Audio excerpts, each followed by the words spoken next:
গেল কয়েক বছর ধরেই বিতর্কিত চলচ্চিত্র শিল্পী সমিতির নির্বাচন। গত ১৯ এপ্রিল সমিতির ২০২৪ থেকে ২৬ মেয়াদের নির্বাচন অনুষ্ঠিত হয়।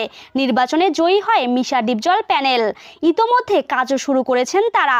অন্যদিকে হেরে যায় কলি নিপুণ প্যানেল। ফলাফল ঘোষণার পর বিজয়ীদের মালা পরিয়ে শুভেচ্ছাও জানিয়েছিলেন নিপুণ। কিন্তু এক মাস না পেরোতেই নির্বাচনে অনিয়মের অভিযোগ এনে মিশা ডিপজল কমিটি বাতিল চেয়ে হাইকোর্টে রিট করেন এই নায়িকা। গত ১৪ মে বিচারপতি নাইমা হায়দার ও বিচারপতি কাজী জিনাত হকের হাইকোর্ট বেঞ্চে আইনজীবী পলাশ চন্দ্র রায়ের মাধ্যমে রিট করেন এই নায়িকা। বর্তমানে মার্কিন যুক্তরাষ্ট্রে আছেন নিপুণ।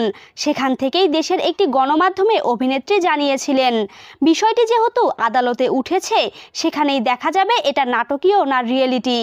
সম্প্রতি দেশের আরেকটি সংবাদ মাধ্যমে মিশা সওদাগর এবং ডিপজলকে মূর্খ বললেন নিপুণ। অভিনেত্রী বলেন, মিশা ডিপজল দুজনেই মূর্খ, তাদের সঙ্গে কথা বলার ইচ্ছা নেই। তাছাড়া মিশা ভাই তো ভীষণ মিথ্যুক একজন মানুষ, তাদের সঙ্গে এখন আইনজীবীর মাধ্যমে কথা হবে, এটাই সবচেয়ে ভালো উপায়। জায়েদ খানের প্রসঙ্গ টেনে চিত্রনায়িকা বলেন, কোনো সৌজন্য দেখায়নি তারা। শেষ ২ বছর তারা এফডিসিতে আসেননি। শেষ ২ বছর ধরে যে জায়েদ খান তিনি যা ইচ্ছা মিডিয়াতে বলে বেড়াচ্ছিল, তখন তারা কোথায় ছিলেন? এই বেয়াদবকে কি তখন থামিয়েছেন? তখন কি তিনি বলেছেন আমরা কিন্তু ভদ্রতা চাই, সুষ্ঠুতা চাই?